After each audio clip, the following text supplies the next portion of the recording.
This story was a little harder for me to find the center of in some ways. And The Lion, the Witch, and the Wardrobe, the big thing for me was finding the three-dimensionality of the characters in that film, and the clue there was, you know, Edmund being bad and trying to find out, okay, why was he bad? And then looking at the personal situation that the kids were in with their father being away at war. So I had to find a similar thing in this story.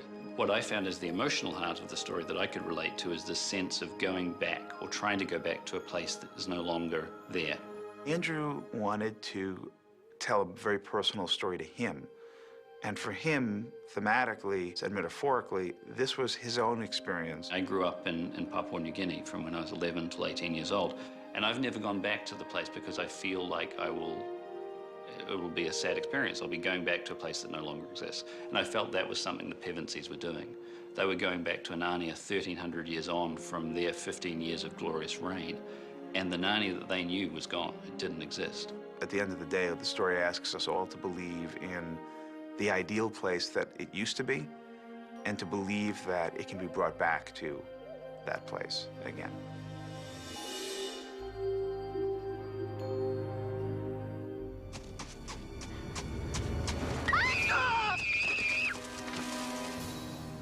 When we were in the middle of frantically finishing The Lion, the Witch, and the Wardrobe, and we were so up to our ears with work and not getting any sleep, and it just seemed like we were never going to get the ball up the hill.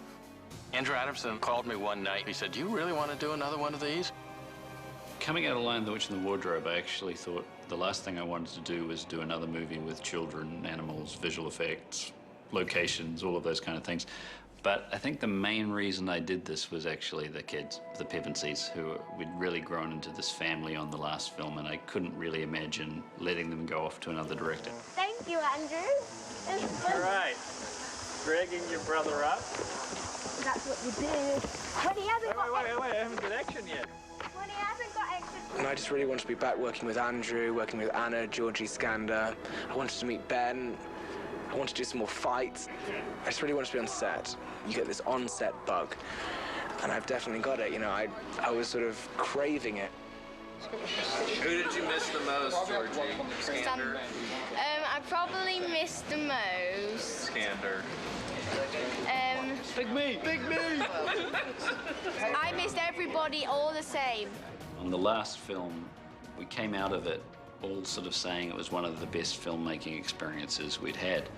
As Prince Caspian started coming together, everyone kind of either was available or kept themselves available to do it, and we really assembled the same core group of people that we had last time. Isis and Sim and Dean, and in addition with Wendy, the other visual effects supervisor, Roger Ford, who is, you know, really a creative right hand, Mark Johnson, Phil Stoyer, and Howard Berger, who did such a wonderful job for us last time. All of these people available. And the interesting thing, I think, with all of these people is they'd overcome the challenges of the last film and embraced this film as being more challenging.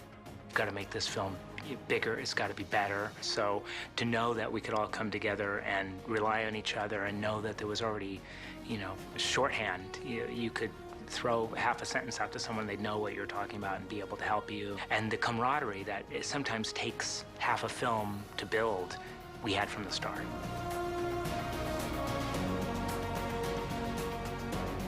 It was great. It was a real strength for everybody. I think that this project was a lot bigger, quite a lot more challenging, a lot more locations, a lot more visual effects. And I think that there was definitely a sense that the bar had been raised. And action! It's much, much bigger than the first film. The locations are all over the map. The internationalism of our undertaking is very romantic, but I'd be lying if I didn't say it has its shortcomings, too. There were so many logistical challenges that we had. It was amazing. On any given day, you have people up at the castle doing rehearsals for the fight scenes. You have a whole costume factory making hundreds and hundreds of outfits. You have people rehearsing one scene whilst the cameras are setting up to shoot another. You have Georgie and Skander in school. There's just kind of endless departments, it seems.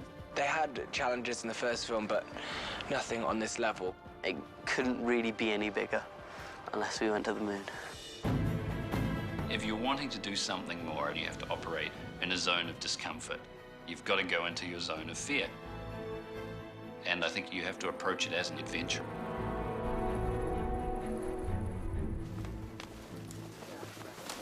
This would work if they kept going.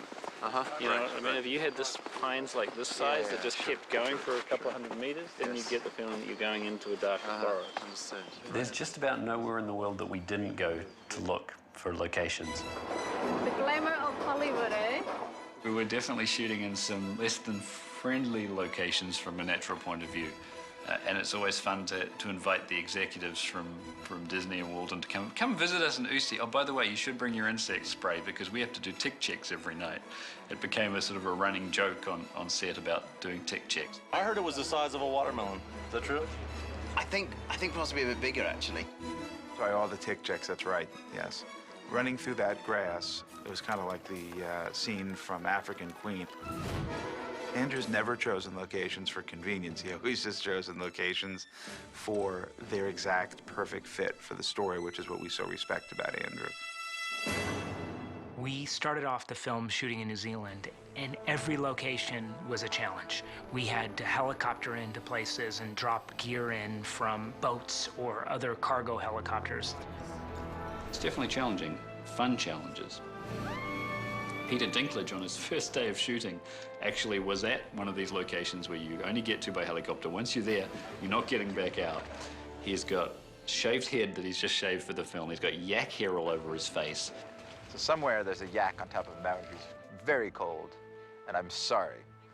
And then a long red wig, and it's, you know, it's summertime. It's not the coolest of makeups. And these things called sandflies, and if you leave any exposed skin, they chow down on you. This is sandfly. As you can see now, it's penetrating his nose. He's lying tied up in the bottom of the boat being bitten by sandflies, and then to top it all off, two soldiers pick him up and dump him in the river. It's very cold. So that was Peter's first day of shooting, and he stayed through the end of the movie. I could be working in an office right now, instead of getting bound and gagged in New Zealand. And that's how we started the film, so we knew it was only going to get more difficult along the way. We're like this giant mobile community moving from place to place.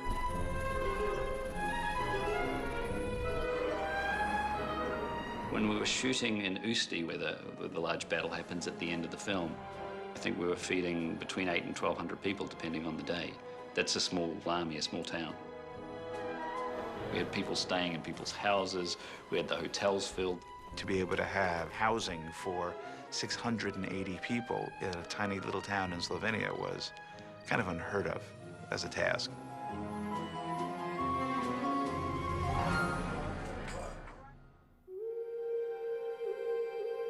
One of the things I really wanted to do in Narnia is give the sense of a world that was as big as ours, as multicultural as ours. And the history of the Telmarines coming from pirates allowed me to mix ethnicity and really create a world that felt bigger. So I started to look to the Mediterranean, thinking that's where the pirate activity was sort of centered. And because we were shooting in many countries, I always wanted to try and also bring in people from the countries we were working in. And that meant that we could also tap different countries for really their top talent. We had Pier Francesco Favino and Sergio, who were Italian, Vincent, who was French, and then obviously some Czech actors, and Peter Dinklage, who is American. No, I'm not a bad man. I am a good man. I am an Italian man. We were shooting the Council of Lords, the Telmarine Lords, and I walked out and all the lords were sitting, waiting outside the stage. And I literally went down saying, you know, buenos dias, buongiorno, dobry den, dzień dobry, good day. So there were many languages spoken. Hey, estos son mis amiguetes. There were people that were multilingual with us on our crew. Pier Francesco, who was playing General Gazelle, spoke about 3 or 4 languages, and sometimes he would just help me out. He would just jump in and help translate if I was trying to communicate a more complex idea. And he could translate into Italian or Spanish for me. So everyone kind of chipped in and we dealt with it pretty well. Scene 129. 129. Pas de mots. Pas de mots. Dillo. 129. Yes. Cos'è la 129? Sì, adesso questo negli speciali italiani sarà molto apprezzato.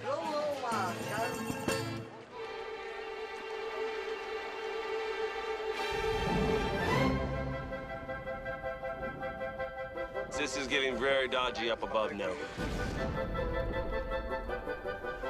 would be stereo thunder.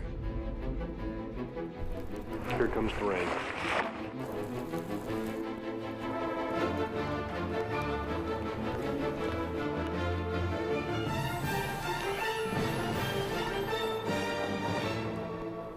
Probably the only disadvantage about being in these stunning locations is that the weather is completely erratic. 70%, does that mean it rains 70% of the time, or it just rains on 70% of the area? You can go from being sunny 1 minute to pouring with rain and having thunderstorms the next.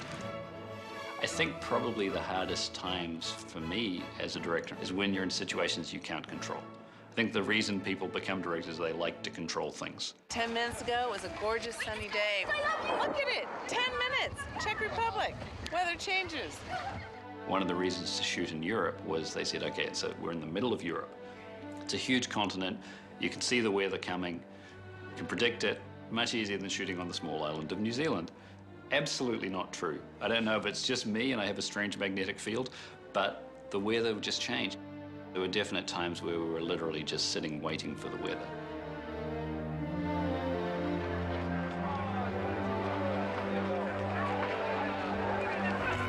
You know what to do with my umbrella. Waiting, waiting, waiting on the sky. Just waiting. Everyone's standing around waiting. Waiting for the sun to come out. And I hope we don't have to wait too long.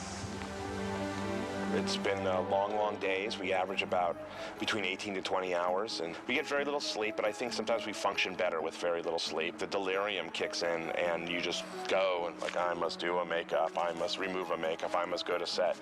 But nonetheless, we keep it very fresh and happy. Caffeine works, you know, caffeine. No, you know, I have created an ability to withstand long, extended periods of extreme stress. 4:30 in the morning, and it's a 6-day week. Stay clear, guys. Right now it's 5:15 in the evening, and we've just been told that our pickup for tomorrow morning is 2:30. Make sure there is plenty of hot coffee. See you bright and dark on Tuesday.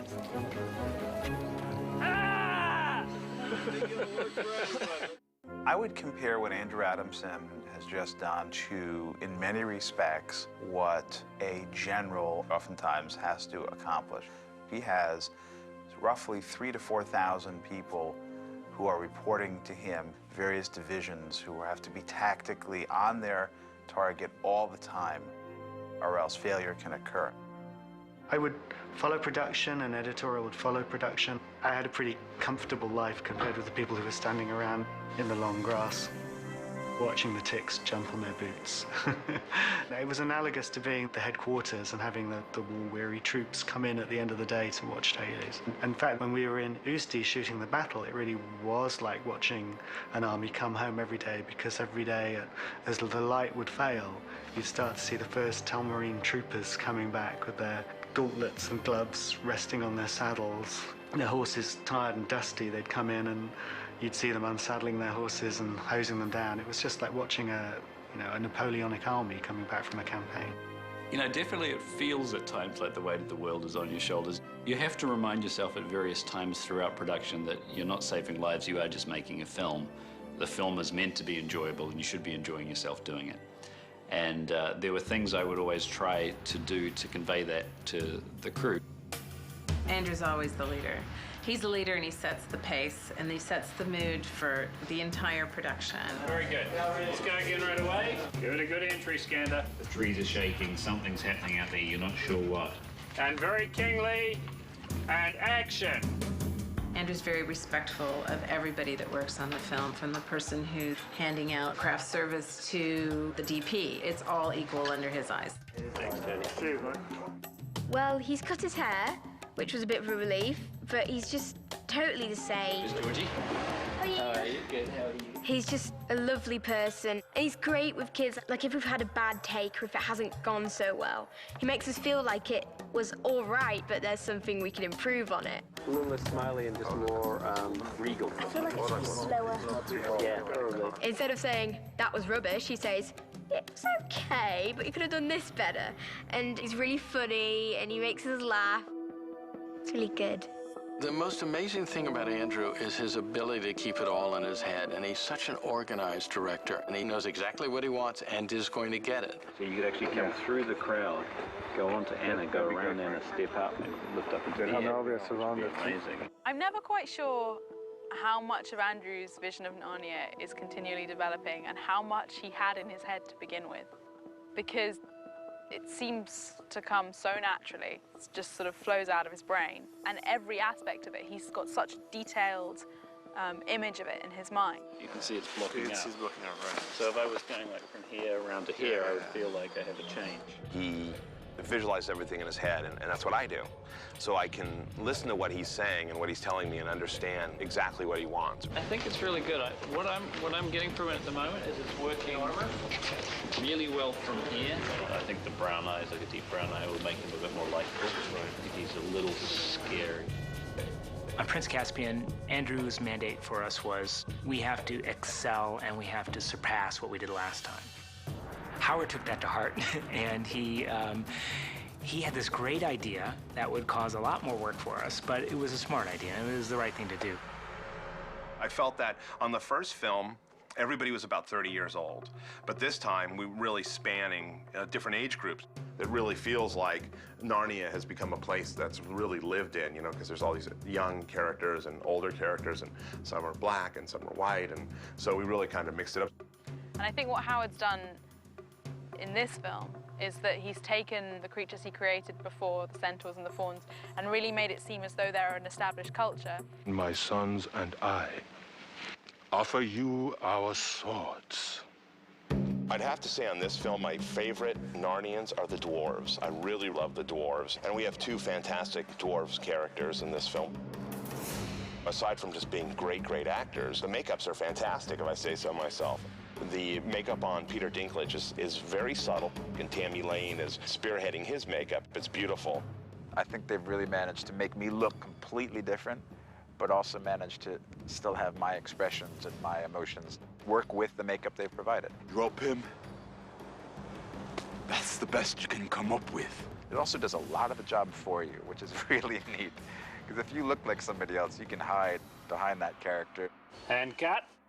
Andrew came from a visual effects background, so right out of the gate think, well, everything's going to be CGI. But he's really learned to embrace things that are practical, that he can see happen on set.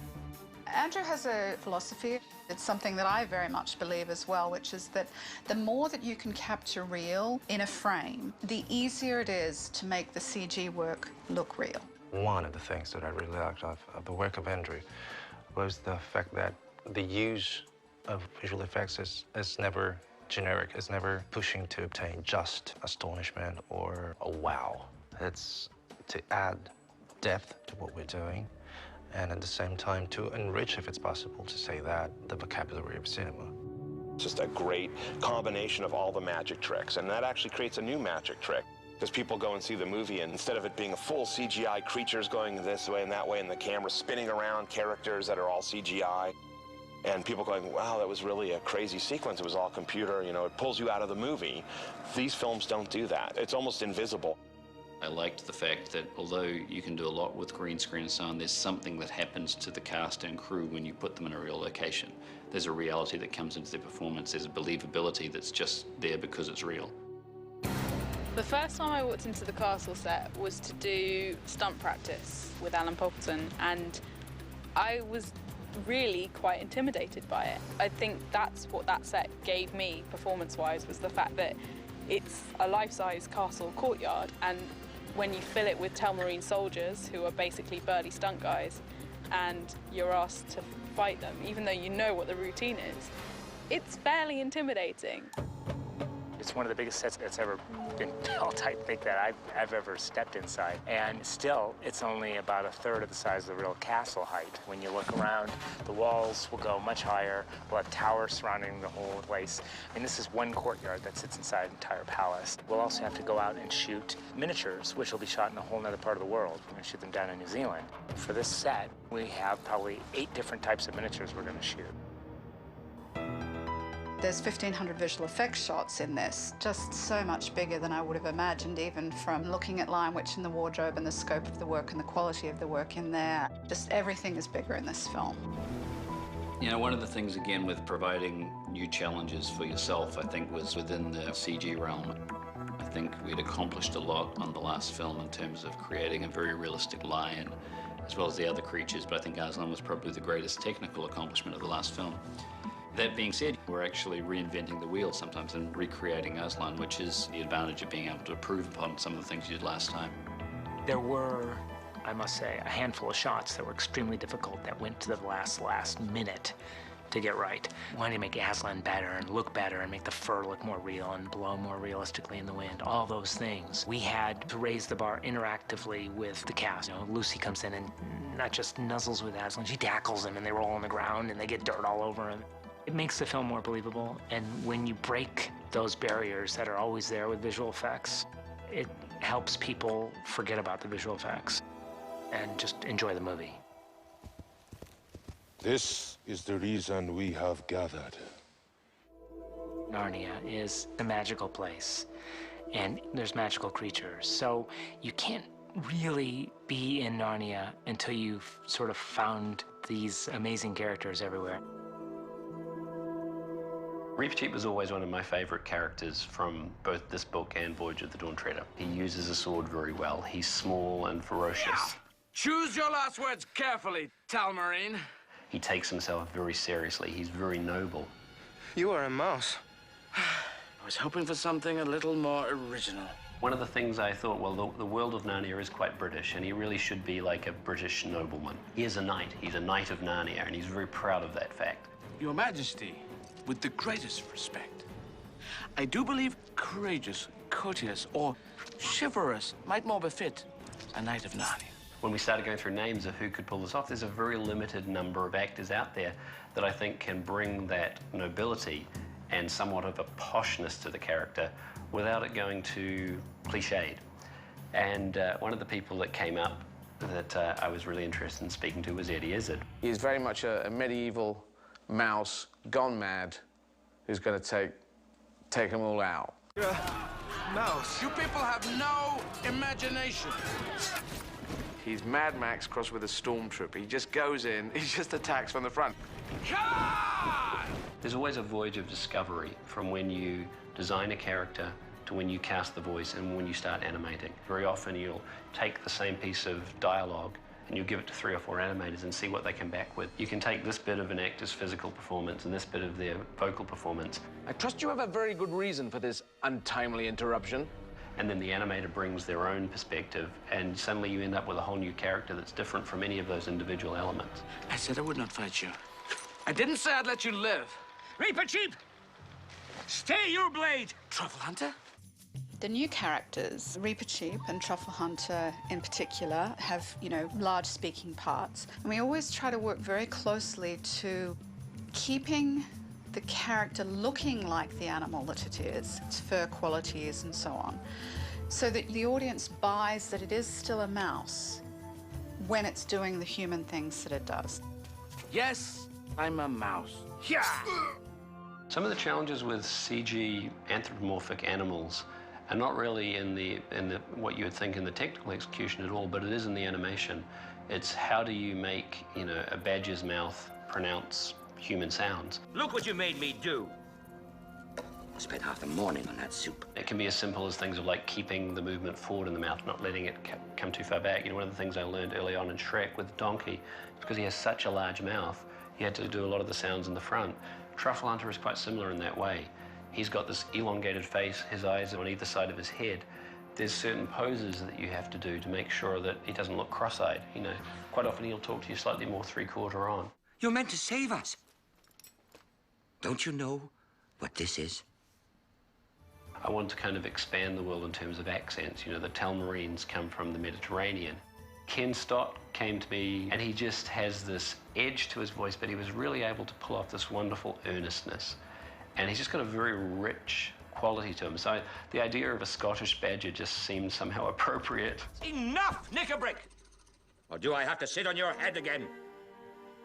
I know from talking to Andrew that he was a little more worried this time than the last time about having live stuff on set for the kids to react to, because I think the first film, again, there was this sort of innocence, especially with Georgie, and allowing them to use their imaginations to conjure up a beaver or a lion where there was a tennis ball or a stick. You can always do the performance later for the digital characters, so if you don't have the actor's performance, you're always going to have a shot that isn't very good, you know. So the way Andrew works is, you know, he has a representation of the creature on set to interact with. It's not very hard because we grew used to it in the last film. And Andrew tells us who the voices might be in things. And if I know the actor who it might be, or, you know, I can visualize their voice and things, which is really helpful as well. So it's quite good. When it came to Aslan, so we had Shane actually in an Aslan suit. Sometimes we actually had Howard in an Aslan suit, which was a riot to see, I gotta tell you. Shane had to be replaced. He was complaining too much, so now I'll just do it. Okay, I'm going in, Shane. Well, spot me. Okay, I'm done, Shane. Because Howard barely fit in that suit, and he was really sweaty in there, I'll tell you. Because we had to, like, pull him off later. I'll give you $100 if you don't ever put me in that again. Andrew's assistant, Alina, actually, in my first scene that I did with a CGI creature, I was doing a scene in Truffle Hunter's den, and she played Truffle Hunter. And she was dressed completely in green lycra, but holding the tray that the badger had to hold, holding it like a badger would, and kind of putting on a voice. Chunkin knew what he was doing. It's not the boy's fault. There's nothing more helpful than that. It's so much better than somebody hiding behind a wall and just talking to a completely inanimate stuffed badger, which we've also had to do on occasion. When I got the job, I thought, surely I must have some scenes with a lion. They're not going to have a lion there, are they? You know, me know technically nothing about it. And then you turn up on set and there's 200 creatures all in blue lycra trousers from the waist up and made into these perfect fawns or centaurs or whatever they may be in it. That's enough, I think, for an actor. There's something I did a lot in animation, which is I would read the off-camera lines, and as a director, it allows you to control slight performance changes without having to give notes. You just change what you're giving and you get something different back. With Georgie in particular, she started the first film when she was 8 years old. She was a long way from home. We found a connection when we first met that I sort of ended up just becoming very bonded with her. And I think that became this useful thing for the two of us, that whenever she was doing a scene with Aslan, who of course wasn't really there, she wanted that sort of paternal presence that Aslan has, and it became this thing where I very often do the off-camera. I wish I was braver. If you were any braver, you'd be a lioness. Now, don't you think it's time you woke your friends? And I think what it does for the scenes ultimately is that you get a better interaction between Georgie and Aslan, because she's reacting to somebody who really was there in the scene. She has such a genuine smile and a genuine emotion on her face. And so then when we put Aslan in, it becomes a very real physical connection, emotional physical connection between the two of them. Things never happen the same way twice, dear one. Georgie is just a really extraordinary child. And who lived here? She still has that sort of wonderment. But as you get older, you lose a little bit of that and you question things a little bit more. And so whereas last time it was more like a game, it was more like a child playing a game, I think, the whole acting experience for her. This time she had a more challenging acting role. And it was, I think, some of her maturity and experience from the last film really allowed her to pull that off. Georgie is incredibly mature and bright and lovely. She knows herself a lot better and is a lot more comfortable with herself. It's King of Narnia, always King of Narnia. It has been a year.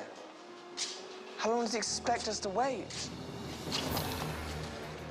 Andrew really has recognized William's athletic ability and let him do a tremendous amount of stunts that you normally wouldn't let your lead actors do. I'm very competitive, I'm very determined, I'm very hands-on, and so there was a lot of things I was really willing to try, and physically as well, I wanted to build myself up. There's one stunt that happened in this courtyard during the night raid where Will is running after a horse and actually leaps up onto the horse and rides out all in one shot, and it was pretty spectacular. I was like, I'm just gonna do this. I'm gonna give it everything I've got. And I just running at the horse, grabbed hold of it, kicked the guy, and knocked him straight over, and then jumped on the horse. And as I came back, everyone gave me a clap, and that felt pretty good. Well, he was able to do it.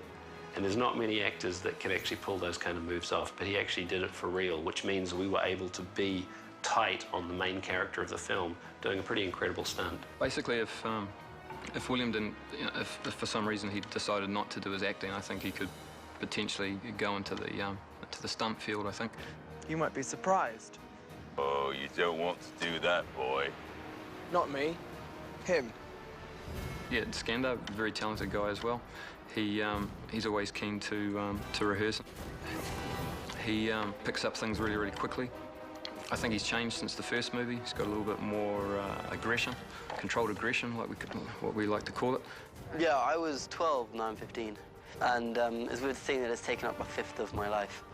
And yeah, no, everyone's older. Like, we've all kind of gone through a lot, and it's kind of affected like who we are in ways, and it's really cool. People have realised that my costume is the same colour as my horse. When I first got the script, I was really excited by the fact that Susan gets to do a bit more action stuff this time. Anna kicks ass in this film, basically. You know, in the last film, the girls were sort of split off for a lot of the action parts of the film. I think there's no reason that women can't be included in the stuff. I have loved doing the fighting scenes. I've loved being in the raid and the battle, and kind of getting my teeth into some of the stunts and stuff. That's been really exciting because I didn't get to do that so much in the first movie. I always was very annoyed even in the last story, that in the book, Father Christmas gives her a bow and arrows, but she never got to use them. And I thought, well, that's really unfair. It's kind of like having a Christmas gift that you're not allowed to play with. So it seemed right, and on top of that, Anna had specifically asked to do more. I'm currently trying to fix my quiver so that I can grab an arrow and stab it in someone's leg. Well, Susan allowing herself to adopt that more kind of warrior status is actually her getting more comfortable with herself and growing up a lot and becoming more mature. We're taking those characters on a very different journey than they went on last time. And as I say, a bigger, darker, scarier, more adult journey for the kids. The kids have all grown up, you know, the Pevensies have grown up, and this movie allows them to grow up as well. I will look after it until you return. I'm afraid that's just it. I'm not coming back. Queen Susan is in The Horse and His Boy, but pretty much this is teenage Susan done, which is really sad. For William and Anna and I, this ends this experience with Narnia. So for all of us, when we got to filming the scene of the goodbye, we were all dealing with the emotions that we were going to have saying goodbye to each other, you know, a month later. And we still only got 50 days left. But it's the end of the film, all right? And that wasn't a really hard scene to film because it was obviously sad because Will and I won't be coming back. It's bittersweet. I think the emotions of melancholy and nostalgia and what I call bittersweetness is something we really all tap into and understand, and it's something that I felt like this story was imbued with and something I wanted to get across in the film. And something that we experienced making the film is we were returning to Narnia. It wasn't the same as the first film. You know, the first film was an exciting new adventure for all of us. The kids came into this now as seasoned actors. I came into this as a second-time live-action director. All of these things, we knew the pitfalls, and because of that, there's a certain cynicism that comes with it that is a sense of loss, a loss of innocence. So I think our personal experience going through the film sort of had that trying to recapture the family feeling, the innocence, the naivete with which we embraced the first film. Because the challenges were bigger, because the journey was different, because the adventures were different. And I feel like we got there. I feel like the movie story-wise got there, and I feel like we personally got there.